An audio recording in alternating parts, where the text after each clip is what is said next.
சின்ன வயசுலலாம் நமக்கு இன்ஜெக்ஷன் போட போகிறோன்னு சொன்னாலே நம்ம எந்த அளவுக்கு பயந்து அழுதுருப்போம். அந்த இன்ஜெக்ஷனை போட்டுக்கிறதுக்கு முன்னாடியே இந்த அட்ராசிட்டிலாம் பண்ணியிருப்போம். ஏன் இப்போவுமே அந்த இன்ஜெக்ஷன் போட போகிறாங்கன்னு சொன்னாலே ஒரு செகண்ட் நமக்கு அந்த பயமும் பதட்டமும் வந்துட்டு தான் போகுது. பொதுவாக மெடிக்கல் இண்டஸ்ட்ரியில் பார்த்தீங்கன்னா ஒவ்வொரு ஆப்ரேஷனுக்கும் ஒவ்வொரு ஸ்பெஷலிஸ்ட் டாக்டர் இருப்பாங்க. இவங்களால எல்லா ஆப்ரேஷனையும் பண்ணிட முடியாது. ஆனால் எல்லா ஆப்ரேஷனும் நடக்கும்போதும் இந்த மருத்துவர் இல்லாமல் எந்த ஆப்ரேஷனுமே நடக்காது. அது யாருன்னா மயக்க மருந்து மருத்துவர் தான். இந்த மயக்க மருந்து மருத்துவருடைய ரோல் எந்த அளவுக்கு ஒரு ஆப்ரேஷன்ல முக்கியத்துவம் வாய்ந்ததா இருக்குன்னா, பாதிக்கப்பட்ட நபர் ஆப்ரேஷன் பண்ணும்போது அவருக்கு எந்த வழிகளும் உணராம இருக்கிறதுக்கு கரெக்டான லெவல்ல கரெக்டான டோஸை கொடுக்கறதன் மூலியமா அவர் அந்த சித்திரவதைகளை அனுபவிக்காம ஈஸியா அந்த ஆப்ரேஷனை பண்ணிப்பாரு. அதுவே அந்த டோஸ் ஒருவேளை அதிகமானாலோ கம்மியானாலோ ஹார்ட் அட்டாக் பிரெயின் டெட் ஆகி இறந்து போறதுக்கு கூட சான்ஸ் இருக்கு. ஸோ இந்த அளவுக்கு முக்கியத்துவம் வாய்ந்தது தான் இந்த மயக்க மருந்து மருத்துவர்களுடைய வேலை. ஸோ இதுக்காகவே பல வருஷம் ஸ்பெஷலா படிச்சுட்டு அதுக்காக பயங்கரமா பிராக்டிஸ் பண்ணிட்டு தான் இந்த ட்ரீட்மெண்ட் ப்ராசஸ்லயே அவங்க இறங்கியிருப்பாங்க. ஆனா இதை பத்தின எந்த நாலேஜுமே இல்லாத ஒரு ஆள் மயக்க மருந்தை எடுத்து ஒரு ஆளுக்கு செலுத்தினானா அடுத்தடுத்து என்ன சித்திரவதைகள் நடக்கும்னு நினைச்சாலே நம்முடைய ஈரக்குலை எல்லாம் நடுங்கி போயிடும். அப்படிப்பட்ட ஒரு கொடூரம் தான் இன்னைக்கு நம்ம பார்க்க போற சம்பவத்துல ஒரு 16 வயது நிறந்த பையனுக்கு நடந்திருக்கு. அது என்னத்துக்கு, யார் அந்த மருந்தை எடுத்தா, எதுக்காக அந்த பையனுக்கு போட்டு விட்டாங்க, என்ன பிரச்சனை, 16 வயது நிறந்த அந்த பையனுக்கு எதுக்காக போடணும் அப்படின்ற எக்கச்சக்கமான கொஸ்டினோட தான் இன்னைக்கு நம்ம ஒரு முக்கியமான வழக்கை அலசி ஆராய போறோம். ஒவ்வொருத்தரும் இந்த வீடியோவை கண்டிப்பா பார்க்கறது அவசியம். அதனால எந்த இடத்துலயுமே ஸ்கிப் பண்ணாம தொடர்ந்து பார்த்துட்டு வாங்க. நான் உங்கள் Babu Shankar. Welcome to Babu Shankar files.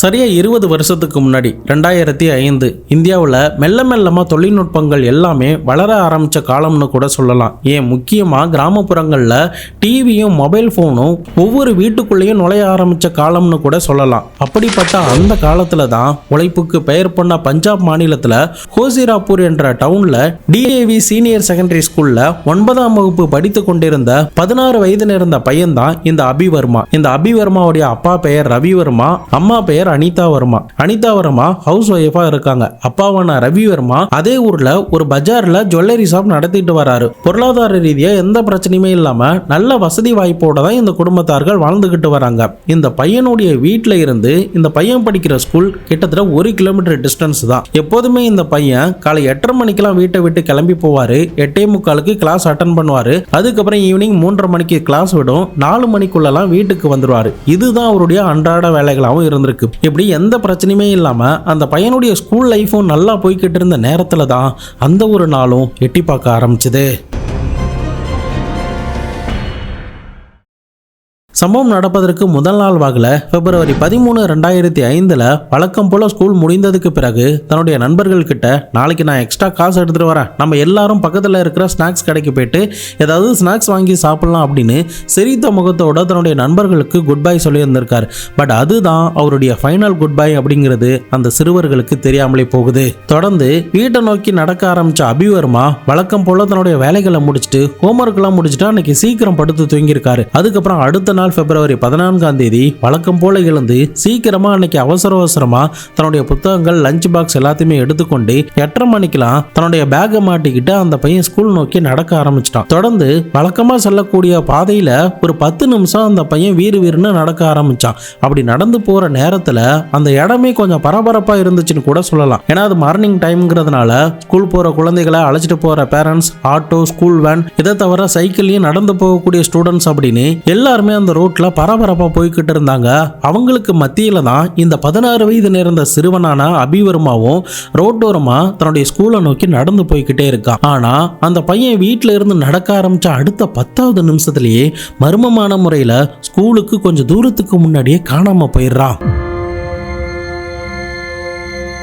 அந்த பையன் எங்க போனா என்ன ஆனானே தெரியல. பட் கொஞ்ச நேரம் கழிச்சு அடுத்த 5வது நிமிஷத்துல என்னை காப்பாத்துங்க காப்பாத்துங்க அப்படின்ற ஒரு குரல் மட்டும் ஒரு silver colour Maruti Suzuki Alto கார்ல இருந்து கேட்க ஆரம்பிச்சது. இதை எல்லாத்தையுமே ஸ்கூல் காம்பவுண்டுக்கு வெளியில அமர்ந்தபடி இருக்கிற ஒரு பிச்சைக்காரரான ஹன்சாபாய் இதை பார்த்திருக்காரு. உடனடியா அக்கம் பக்கத்துல இருக்கிற ஆட்கள் கிட்ட சொல்லும் போது அந்த கார் வேகமா போறதா அவங்க பாக்குறாங்க.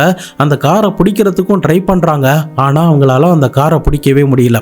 இந்த சம்பவம் தெரிய வர ஆரம்பிச்ச அடுத்த 7வது நிமிஷத்துக்குள்ளேயே உடனடியா பக்கத்துல இருக்கிற போலீஸ் ஸ்டேஷனுக்கு அங்க இருக்கிற கடைக்காரர் ஒரு தகவலை கொடுக்கிறாரு. அந்த காலை அட்டன் பண்ணி பேசின எஸ்ஐ ஆன ஜீவன்குமார் நடந்த விஷயங்கள்லாம் கேட்டுட்டு இமிடியேட்டா சம்பவ இடத்துக்கு வந்து அங்க இருக்கிற ஆட்கள் கிட்டையும் முக்கியமா அந்த பிச்சைக்காரர்கிட்டையும் அந்த மற்ற கடைக்காரர்கள் கிட்டையும் விசாரிக்கிறாங்க. அப்படி விசாரிச்சதுல அந்த காருக்குள்ள கடத்தப்பட்ட பையன் யாருன்னே எங்களுக்கு தெரியல. ஆனா அந்த பையன் என்ன காப்பாத்துங்க காப்பாத்துங்கன்னு கத்துனது மட்டும்தான் எங்களுக்கு கேட்டுச்சு. அதுக்கப்புறம் கார் வேகமா போறதை தான் நாங்க பார்த்தோம். முக்கியமா அந்த கார்ல எந்த ஒரு ரெஜிஸ்ட்ரேஷன் நம்பரும் இல்லை அப்படிங்கிறதையும் சம்பவத்தை நேரில் பார்த்தவங்க சப் இன்ஸ்பெக்டரான ஜீவன்குமார் கிட்ட இதை சொல்றாங்க. விஷயத்தை சீரியஸா எடுத்துக்கிட்ட ஜீவன்குமார் உடனடியாக தங்களுடைய ஹையர் ஆபீசர் கிட்ட தகவலை கொடுக்குறாங்க. அதன் அடிப்படையில் அந்த டிஸ்ட்ரிக்டோடைய எஸ்பி டிஎஸ்பி இன்ஸ்பெக்டர் அப்படின்னு சொல்லிட்டு எல்லாருமே சம்பவ இடத்துக்கு வந்து அங்க இருக்கிற ஆட்கள் கிட்ட விசாரிக்கிறாங்க. இன்னொரு பக்கம் அங்க இருந்த ஸ்கூல் குழந்தைகள் எல்லாமே ஸ்கூலுக்குள்ள போயிட்டாங்க. அந்த ஸ்கூலுக்கு வெளியில எந்தவித ஆரவாரமும் இல்லாம கொஞ்சம் அமைதியா தான் இருக்கு. பட் என்னதான் போலீஸ் வந்து விசாரணை பண்ணாலும் அந்த கார்ல வந்தவங்க யாரை கடத்துனாங்க அப்படின்ற எந்த டீட்டெயிலுமே போலீஸுக்கு அந்த இடத்துல இருந்து கிடைக்கவே இல்லை. பட் இன்னொரு பக்கம் ரவி வர்மாவுக்கும் அனிதா வர்மாவுக்கும் தங்களுடைய மகன் கடத்தப்பட்டுட்டாங்க அப்படின்ற விஷயம் எதுவுமே தெரியல. அவங்கவுங்க வேலைகளை அவங்கவுங்க பார்த்துக்கிட்டு இருக்காங்க. ஆனால் மதியம் 12 மணிக்கெல்லாம் தன்னுடைய நகை கடையில் உட்கார்ந்து இருந்த ரவி வர்மாவுக்கு லேண்ட்லைனில் ஒரு அன்னோன் நம்பரில் இருந்து கால் வருது. அந்த காலை அட்டன் பண்ணி பேசின ரவி வர்மாவுடைய காதுகளில் யாரோ ஒரு மர்ம மனிதன் பஞ்சாபில் ரொம்பவும் கொடூரமான ஒரு குரலோடையும் ஒரு கோபத்தோடையும் உன்னுடைய மகனை நான் கடத்தி வச்சிருக்கேன், 3 மணி நேரத்துக்குள்ள நீ 50 லட்ச ரூபா தரலன்னா கண்டிப்பாக உன்னுடைய மகனை கொலை பண்ணிடுவா அப்படின்னு அந்த போன் காலை இமிடியேட்டா கட் பண்ணி இருந்திருக்கா. பதட்டத்துல இந்த ரவி வர்மாவுக்கு என்ன பண்றதுன்னே தெரியல. அந்த போன் கால் பேசும்போது கூட பேக்ரவுண்ட்ல அவங்க மகனுடைய சத்தம் கேட்டதுனால உண்மையிலேயே அது தன்னுடைய மகனா அப்படிங்கிறத அவர் உறுதிப்படுத்திக்கணும்னு நினைச்சாரு. ஸோ அதன் அடிப்படையில் இமிடியேட்டா அந்த டிஏவி ஸ்கூல்ல வந்து பார்க்கும்போது தான் உங்களுடைய பையன் இன்னைக்கு ஸ்கூலுக்கு வரல அப்படின்னு அந்த ஸ்கூல்ல இருந்த ஸ்டாஃப் சொல்லிடுறாங்க. ஸோ இதனால பதட்டமான இந்த ரவி வர்மா இமிடியேட்டா பக்கத்தில் இருக்கிற போலீஸ் ஸ்டேஷனுக்கு தகவலை கொடுக்கிறாரு. ஏற்கனவே இந்த இடத்துல வந்து போலீஸ் வந்து விசாரிச்சுட்டு போயிருக்காங்க. காலை நேரத்தில் யாரோ ஒரு பையனை கடத்திட்டாங்க அப்படின்ற விஷயமும் இந்த ரவி வர்மாக்கு தெரிய வர ஆரம்பிச்சிட்டு அதுக்கப்புறம் அந்த சப் இன்ஸ்பெக்டரான ஜீவன்குமார் அந்த கிட்னாப்பர் அடுத்து எப்போ வேணாலும் கால் பண்ணலாம்னு சொல்லிட்டு ஐடி காலர் டேப் ரெக்கார்டர் முதற்கொண்டு எல்லா டிவைஸுமே எடுத்துட்டு அவங்களுடைய கடைக்கு போயிட்டு அடுத்த கால் வர வரைக்கும் வெயிட் பண்ணிக்கிட்டு இருக்காங்க. பட் அவங்களுடைய நம்பிக்கையை ஏமாத்துற விதமா அந்த கிட்னாப்பர் அந்த லேண்ட்லைனுக்கு கால் பண்ணாம ரவி வர்மாவுடைய மொபைல் நம்பருக்கு கால் பண்ணியிருக்கானுங்க. மதியம் 1 மணிக்கெல்லாம் இந்த செட்டப் பண்ணி முடிச்சதுக்கு பிறகு நீண்ட நேரமாக காத்துக்கிட்டு இருந்தவங்களுக்கு இது பெரிய ஏமாற்றத்தை தான் கொடுத்துச்சு. ஈவினிங் 4 மணிக்கெல்லாம் ரவி வர்மாவுடைய மொபைலுக்கு கால் பண்ண அந்த கிட்னாப்பர் என்ன பணம் ரெடி ஆயிடுச்சா இல்லையா, உன்னுடைய வீட்டுக்கு எஸ்பியான லோக்நாத் வரதை நாங்கள் பார்த்தோமே, போலீஸ் கிட்ட நீ போனீன்னா உன்னுடைய பையனை நீ உயிரோட பார்க்கவே முடியாது, போலீஸ் கிட்டலாம் போகாத, நாங்கள் கேட்குற பணத்தை மட்டும் கொடுத்துரு அப்படின்ற மாதிரி மிரட்டிட்டு அந்த ஃபோன் காலை கட் பண்ணி இருந்திருக்காங்க. பட் ஃபோனை வச்சதுமே ரவி வர்மாவுக்கு ஏற்பட்ட ஒரு சந்தேகம் என்னன்னா போலீஸ் வந்து லேண்ட்லைன் மூலியமா இந்த டேப் ரெக்கார்ட்லாம் வச்சிருக்காங்க அப்படிங்கிறது எப்படி அந்த கிட்னாப்பருக்கு தெரிஞ்சிச்சு, அதே சமயம் நம்முடைய மொபைல் நம்பரும் அவனுக்கு எப்படி தெரிஞ்சிச்சு அப்படின்ற ஒரு சந்தேகத்தோடைய அடுத்த காலுக்காக அவர் வெயிட் பண்ணிக்கிட்டு இருக்காரு. போலீஸுமே நீங்க பணம் எதுவும் ரெடி பண்ண வேணாம், அந்த கிட்னாப்பரை ஈஸியா பிடிச்சிடலாம் அப்படின்னு சொன்னதுனால தொடர்ந்து போலீஸ் சொல்ற எல்லாத்தையுமே அவர் கேட்டுக்கிட்டு தன்னுடைய மொபைலுமே சுவிட்ச் ஆஃப் பண்ணி இருந்திருக்காரு. ஸோ இப்போ கண்டிப்பா எப்படி இருந்தாலும் லேண்ட்லைன்ல தான் அந்த கிட்னாப்பர் கால் பண்ணி ஆகணும் அப்படின்ற ஒரு சுச்சுவேஷனை இவங்க சைடில் கிரியேட் பண்ணதுக்கு பிறகு 3 மணி நேரம் கழிச்சு சரியா 7 மணிக்கு அந்த கிட்னாப்பர் அந்த டெலிபோனுக்கு கால் பண்றான். அப்ப கால் பண்ணும்போது என்ன சொல்றானா, நீ உன்னுடைய மொபைலை ஆன் பண்ணு, உன்னுடைய டெலிபோன்ல நான் பேசுறதுக்கு தயாரா இல்லை அப்படின்னு சொல்லிடுறான். ஆனா அந்த நேரத்தில் ரவி வர்மா என்னுடைய மொபைல்ல சார்ஜ் இல்லை, நான் சார்ஜ் போட்டிருக்கேன், ரொம்ப நாளாவே அது பிரச்சனையில தான் இருக்கு, எதா இருந்தாலும் நீங்க லேண்ட்லைன்லேயே சொல்லுங்க அப்படின்ற மாதிரி சொல்லியிருக்காங்க. பட் அந்த நேரத்திலுமே அந்த கிட்னாப்பர் என்ன பண்ணியிருந்திருக்காங்க, உனக்கு உன்னுடைய பையன் வந்து முக்கியமா தெரியலையா, இது எல்லாத்தையுமே ரெக்கார்ட் பண்ணி போலீஸ் கிட்ட எங்களை மாட்ட வைக்கலான்னு பார்த்தா உன்னுடைய பையனை நீ உயிரோட பார்க்க முடியாது அப்படின்னு மறுபடியுமே அந்த கிட்னாப்பர் மிரட்ட ஆரம்பிச்சிருக்காங்க. பட் அதை எல்லாத்தையுமே தாண்டி ரவிவர்மா என்ன சொல்லிடுறாரு, எனக்கு பணம்லாம் முக்கியம் கிடையாது, எனக்கு என்னுடைய பையன் மட்டும் தான் முக்கியம், என்னுடைய பையன்கிட்ட நான் பேசலாமா, எங்க பணத்தை கொண்டு வரணும் அப்படின்ற மாதிரி கேட்குறாங்க. பட் அதை நாங்கள் அப்புறமா சொல்றோம் அப்படின்னு அந்த கிட்னாப்பர் உடனடியாக ஃபோன் காலை கட் பண்ணி இருந்திருக்கா. தொடர்ந்து அதுக்கு அடுத்தபடியாக கொஞ்சம் நேரத்திலேயே கால் பண்ணி உன்னுடைய மொபைலை ஆன் பண்ண அப்படின்னு சொன்னதும் ரவிவர்மா என்னால் ஆன் பண்ண முடியாது, லேண்ட்லைன்லேயே பேசுங்க அப்படின்ற மாதிரி திரும்ப திரும்ப கிட்னாப்பர் கிட்ட அதே சொன்னதுனால அதுக்கப்புறம் அந்த கிட்னாப்பர் இந்த ரவிவர்மாவுக்கு கால் பண்ணவே இல்லை. பட் இது வரைக்கும் லேண்ட்லைன்ல பேசின எல்லாத்தையுமே டேப் ரெக்கார்ட் மூலியமா போலீஸ் வந்து ரெக்கார்ட் பண்ணியிருக்காங்க. பட் இன்னொரு பக்கம் அடுத்ததா கிட்னாப்பர் கால் பண்ணுவாங்க, லொகேஷன் சொல்லுவாங்க அப்படின்னு நீண்ட நேரமா காத்துக்கிட்டு இருந்த போலீஸுக்கும் இந்த ரவிவர்மாக்கும் ஒரு பெரிய ஏமாற்றம் தான் அந்த இரவுல காத்துக்கிட்டு இருந்துச்சு. தொடர்ந்து ரெக்கார்ட் செய்யப்பட்ட அந்த வாய்ஸை திரும்ப திரும்ப கேட்கும்போது இந்த குரலை நம்ம எங்கேயோ கேள்விப்பட்டிருக்கோமே, நம்ம இதுக்கு முன்னாடி எங்கேயோ இதை பேசி கேள்விப்பட்டிருக்கோமே அப்படின்ற ஒரு சந்தேகம் தான் இந்த ரவிவர்மாவுக்கு எழ ஆரம்பிச்சுது. இதுல ரவிவர்மாவுக்கும் போலீஸுக்கும் இருந்த இன்னொரு ஒரு சர்ப்ரைஸ் என்னன்னா, அந்த கிட்னாப்பர் இந்த விஷயங்கள்லாம் நடக்கும்போது 3 முறைக்கு மேல அந்த வீட்டுக்கு வந்துட்டு போயிருந்திருக்கான். பட் அது யாரு என்ன அப்படிங்கிறத ரவிவர்மாவால அந்த நேரத்தில் ஐடென்டிஃபை பண்ண முடியல. பட் கொஞ்ச நேரத்திலேயே போலீஸ் அதிகாரிகள் போன் கால் வந்த நம்பரை வச்சு ட்ரேஸ் அவுட் ஆரம்பிச்சாங்க. அது மட்டும் இல்லாம ஒரு சீக்ரெட்டான இன்ஃபர்மேஷன் கிடைச்சதுனால உடனடியா பக்கத்துல இருக்கிற மிலாப் நகர் அப்படின்ற ஏரியாவில் இருக்கிற ஒரு வீட்டை திடீர்னு ரைடு பண்ண ஆரம்பிச்சாங்க. அப்படி ரைடு பண்ணதுல என்ஆர்ஐயான தர்சன் கவுருக்கு சொந்தமான வீடுங்கிறது தெரிய வந்துச்சு. தொடர்ந்து அந்த வீட்டை சோதனை பண்ணி பார்க்கும்போது அந்த வீட்டோடைய ஹால்ல ஜஸ்பீர் சிங் மற்றும் விக்ரம் சிங் அப்படின்ற 2 பேர் அமர்ந்திருக்காங்க. பட் இவங்க 2 பேருமே போலீஸை பார்த்ததும் வேக வேகமா அங்கிருந்து எஸ்கேப் ஆக ட்ரை பண்றானுங்க. போலீஸ் இமிடியேட்டா அவங்களை சுத்தி வளைச்சு அவங்கள உடனடியாக கைது பண்றாங்க. அதுக்கு அடுத்தபடியா அந்த வீட்டோடைய பேக்யார்டு கிட்ட போய் பார்க்கும்போது ஒரு லேடி சில பொருட்களை ஆல்கஹாலை ஊத்தி எரிச்சுக்கிட்டு இருக்கிறத பார்த்ததும் உடனடியா அந்த லேடியை பிடிச்சிட்டு அவ எரிச்சுக்கிட்டு இருக்கிறதையும் அணைச்சிட்டு அவங்க 3 பேரையுமே கைது பண்றாங்க. தொடர்ந்து அந்த பாதி எரிந்த நிலையில இருக்கிற பொருட்களை பார்க்கும்போது தான் ஸ்கூல் பேக், ஸ்கூல் ஷூ, ஸ்கூல்ல இருந்து கொடுக்கப்பட்ட பெல்ட், இதை தவிர சில துணிகளை அந்த இடத்துல எரிச்சிருந்திருக்கா. அதே சமயம் போலீஸ் அந்த வீட்டை ரைடு பண்ணதுல சில மெடிசனுடைய அட்டைப்பட்டியும் அதுல இருந்து கிடைக்குது. தொடர்ந்து இந்த 3 பேரையும் கைது பண்ணி கஸ்டடியில் எடுத்து துருவி விசாரணை பண்ண ஆரம்பிச்சாங்க. இன்னொரு பக்கம் அந்த மொபைல் நம்பரை ட்ரேஸ் அவுட் பண்ணதுலயுமே போலீஸ் அந்த நேரத்தில் கைது பண்ண ஜஸ்பீர் சிங்கோடைய பேர்ல தான் இருக்கு அப்படிங்கறதுமே உறுதிப்படுத்திருக்காங்க. அதே சமயம் இந்த ஜஸ்பீர் சிங் தான் இந்த போன் காலை பேசி இருந்திருக்கான். இந்த ரவிவர்மாவுக்கும் இந்த ஜஸ்பீர் சிங்க நல்லாவே தெரிஞ்சிருக்கு. தொடர்ந்து கைது செய்யப்பட்ட அந்த 3 பேரையும் விசாரணை பண்ணதுல அந்த லேடியோடைய பேர் சோனியான்னும் அந்த சோனியா இந்த ஜஸ்பீர் சிங்கோடைய மனைவின்னும், இதை விட இன்னொரு ஒரு ட்விஸ்டா அந்த சோனியா காணாம போன அபிவர்மாவுடைய ஸ்கூல் டீச்சருங்கிறதும் தெரிய வருது. ரவிவர்மாவுக்கு இந்த 3 பேருமே நல்ல பரிச்சயமான ஆட்கள் தான். சோனியாவும் அப்பப்போ இந்த வீட்டுக்கு கால் பண்ணி பேசுவாங்க, நேரில் கூட வந்து பேசுவாங்க. ஏன்னா அந்த பையனுடைய ஸ்கூல் டீச்சராக இருக்கிறதுனால அப்பப்போ இந்த பையனை பற்றின ஃபீட்பேக் எல்லாத்தையுமே இந்த அப்பா அம்மா கிட்ட சொல்லுவாங்க. இதை தவிர இந்த விக்ரம் சிங் மற்றும் சோனியா ஒரு ஜாயிண்ட் பேங்க் அக்கௌண்ட் கூட வச்சிருக்காங்க. முக்கியமாக இந்த 3 பேருமே ப்ராப்பர்ட்டி பார்ட்னர்னும், இதை தவிர இவங்க ஒரு சில பிஸ்னஸ் பண்ணுறாங்க. இவங்களுடைய பிஸ்னஸில் ஏற்பட்ட லாஸ்னால இவங்களுக்கு நிறைய பணம் தேவைப்பட்டிருக்கு. அதுக்காக தான் இவங்க இந்த குழந்தைய கடத்திருக்காங்க அப்படிங்கிறதும் போலீஸ் அதிகாரிகளுக்கு அந்த விசாரணையின் மூலமாவும் தெரிய வர ஆரம்பிச்சது. பட் போலீஸுக்கு என்னதான் அந்த வீட்டில் இருந்து இவ்வளவு எவிடன்ஸ் எல்லாம் கிடைச்சிருந்தாலும் அபிவர்மா எங்க போனா என்ன ஆனா அப்படிங்கிறத அவங்களால அந்த வீட்டில் கண்டே பிடிக்க முடியல. இதனால அவங்க கிட்டே மறுபடியும் துருவி விசாரணை பண்ண ஆரம்பிக்கும் போதுதான் சில ஷாக்கிங்கான விஷயங்கள்லாம் தெரிய வர ஆரம்பிச்சது. பட் அன்னைக்கே உண்மையிலே என்ன நடந்துச்சுன்னா, அந்த பையன் ஸ்கூல் கிட்ட நடந்து வந்துட்டு இருந்த போது இந்த ஜஸ்பீர் சிங் தான் அந்த பையன் கிட்ட பேசி அவனை வலுக்கட்டாயமா காருக்குள்ள இழுத்து கடத்திட்டு இருந்திருக்கான். அந்த நேரத்தில் அந்த பையனும் கத்த ஆரம்பிச்சதும் அந்த கார் மின்னல் வேகத்தில் பறக்க ஆரம்பிச்சது. அப்போ முக்கியமா அந்த பிச்சைக்காரரும் பேக்கரி கடை நடத்திட்டு வர சதீஷ்குமாரும் அதை நோட் பண்ணி இருந்திருக்காங்க. இமிடியேட்டா அந்த சதீஷ்குமார் தான் போலீஸுக்கு தகவலை கொடுக்கிறாரு.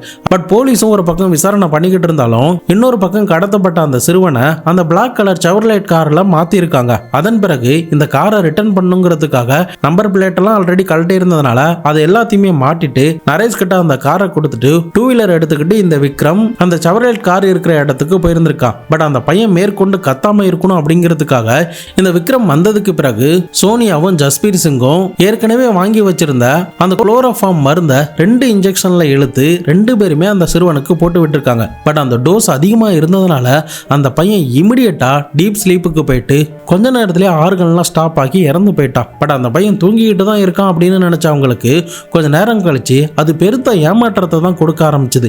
இதனால பதட்டத்தில் என்ன பண்றதுன்னு தெரியாம அந்த பையனை ஒரு போர்வையில சுத்தி தௌலத்பூர் அப்படின்ற பகுதி கிட்ட ஒரு ரோட்டோரமா தூக்கி போட்டிருந்திருக்காங்க. அதுக்கப்புறம் என்ன பண்ணலாம் அப்படின்னு சொல்லி டிஸ்கஸ் பண்ணிக்கிட்டு இருந்த நேரத்துல தான் அமித் சௌகான் அப்படின்ற இந்த பையனுடைய சொந்தக்காரர் யதார்த்தமா ரோட்டோரமா பார்த்து இருந்திருக்காரு. அதுக்கப்புறம் தான் கடத்தினது கடத்திட்டோம், அந்த பையனும் இறந்து போயிட்டான், இதுக்கப்புறம் கண்டிப்பா நம்ம ஜெயிலுக்கு போகக்கூடிய சான்ஸ் இருக்கு, ஒருவேளை கண்டுபிடிக்கலன்னா நம்முடைய லைஃப் நல்லா செட்டில் ஆகிடலாம், அதனால நம்ம அந்த பணத்தை நம்ம கேட்கலாம் அப்படின்ற மாதிரி 3 பேரும் டிஸ்கஸ் பண்றாங்க. ஸோ அதன் அடிப்படையில் தான் அந்த பையனை கொலை பண்ணி முடிச்சதுக்கு பிறகு அடுத்தடுத்த ஃபோன் காலை பண்ணி 50 லட்ச ரூபா கேட்டு மிரட்டி இருந்திருக்காங்க.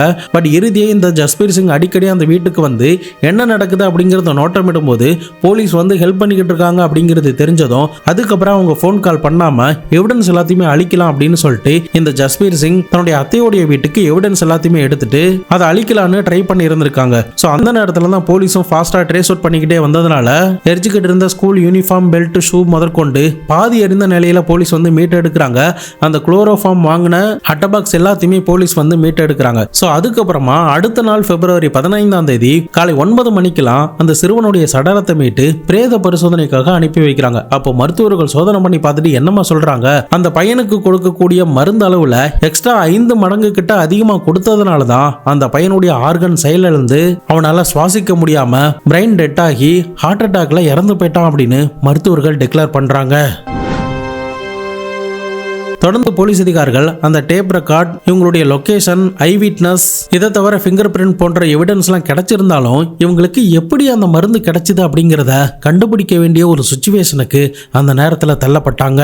இதன் காரணமா சுத்து வட்டாரத்தில் இருக்கிற மெடிக்கல் எல்லாம் விசாரணை பண்ண ஆரம்பிச்சாங்க. அப்படி விசாரணை பண்ணதுல 2 பேர் அவங்களாவே முன் வந்து சாட்சிகள் சொல்லி இருந்திருக்காங்க. இவங்களுடைய சாட்சி தான் இந்த வழக்குல ஒரு முக்கியமான சாட்சியாகவும் எடுத்துக்கொள்ளப்பட்டுச்சு. அதுல முதல் ஆள்னா அனந்தகுமார். இந்த அனந்தகுமார் ஒரு மெடிக்கல் ஷாப் நடத்திக்கிட்டு வராரு.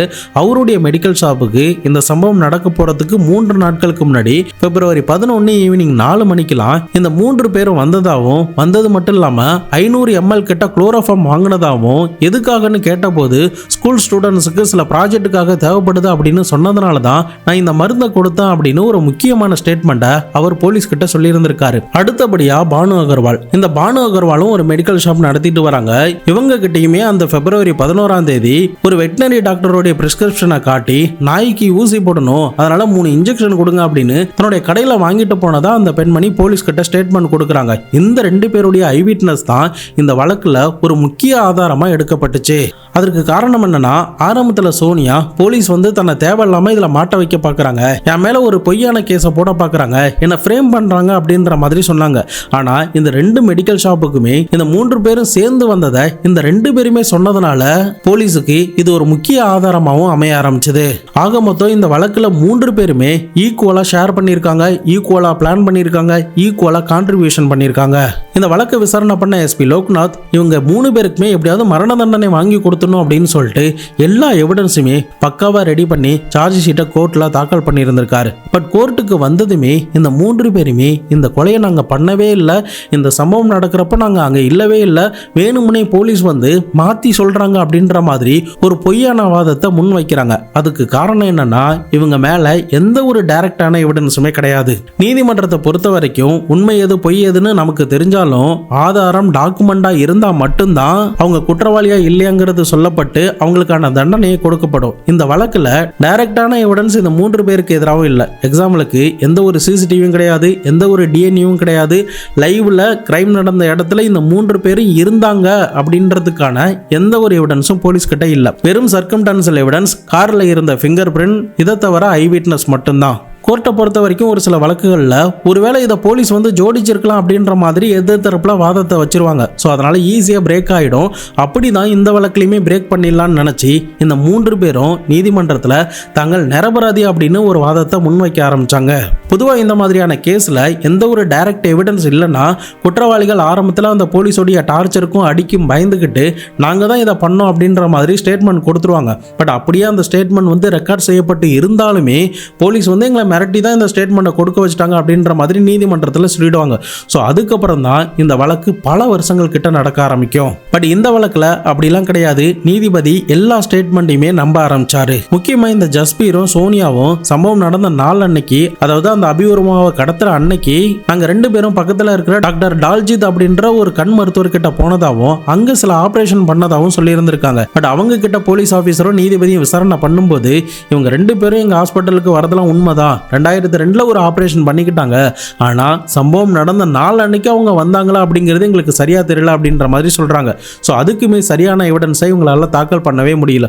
ஸோ ஆக மொத்தம் இவங்க பொய் சொல்றாங்க. இவங்களுக்கு எதிராக இருக்கிற சர்க்கம்டன்ஷியல் எவிடன்ஸ், இவங்களுக்கு எதிராக சாட்சி சொன்ன எல்லாருமே உண்மையை தான் சொல்லியிருக்காங்க அப்படின்னு சொல்லிட்டு இந்த 3 பேருக்கும் சரியா டிசம்பர் 21, 2006 வாக்குல மரண தண்டனையை அந்த மாநிலத்தோடைய செஷன் கோர்ட் அறிவிச்சிருக்கு. மரண தண்டனை கொடுத்த உடனே இந்த 3 பேரும் அப்பீல் பண்ண ஆரம்பிச்சிட்டாங்க. முக்கியமாக சோனியாவுக்கு 2010 அவளுடைய மரண தண்டனை ரத்து செய்யப்பட்டு ஆயுள் தண்டனையாக கொடுத்துருக்காங்க.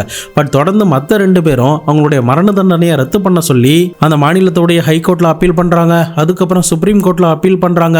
பட் எல்லாமே ரிஜெக்டில் தான் போய் முடியுது. இறுதியாக 2012, 13, 14, 15 ஏன் 16 வரைக்கும் கூட ட்ரை பண்ணுறாங்க.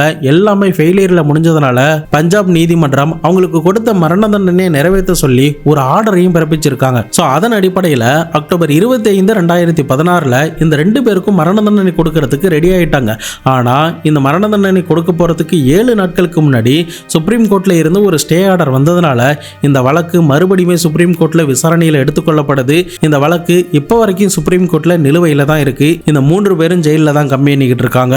என்னையை பொறுத்த வரைக்கும் இவங்களுக்கு மரண தண்டனை கொடுத்தது சரின்னு தான் நான் சொல்லுவேன். வாழ வேண்டிய பையன் எந்த மாதிரியெல்லாம் கனவுகள்லாம் கண்டிருப்பான். அவனை அநியாயமா வெறும் பணத்துக்காக இப்படி இந்த அளவுக்கு கொடூரமா கொலை பண்ணிருக்காங்கன்னா இவங்களுக்கு மரண தண்டனை கொடுக்கறத தவிர வேற எந்த தண்டனையும் அந்த பெற்றோர்களுக்கு ஒரு முழு திருப்தியை கொடுக்காதுன்னு தான் நான் சொல்லுவேன். ஒரு மனிதனுடைய பேராசையும் பண ஆசையும் அவனை என்னென்னலாம் செய்ய வைக்குதுன்னு பாருங்க. கூட இருக்கிற நாய்களே இந்த மாதிரி துரோகம் பண்றதுனால நிறைய பேர் இன்றைய காலகட்டத்தில் யாரையுமே நம்ப மாட்டாங்க. வாழ வேண்டிய பையனை இப்படி அநியாயமா கொலை பண்ணதை என்னைக்குமே ஏத்துக்கவே கூடாது. நீங்க இவங்களை பத்தி என்ன நினைக்கிறீங்க அப்படிங்கிறதையும் இவங்களுடைய திட்டத்தை பத்தியும் இவங்க பண்ண இந்த கொலையை பத்தி உங்களுக்கு என்ன தோணுது அப்படிங்கிறத மறக்காம கமெண்ட் பாக்ஸில் சொல்லுங்க.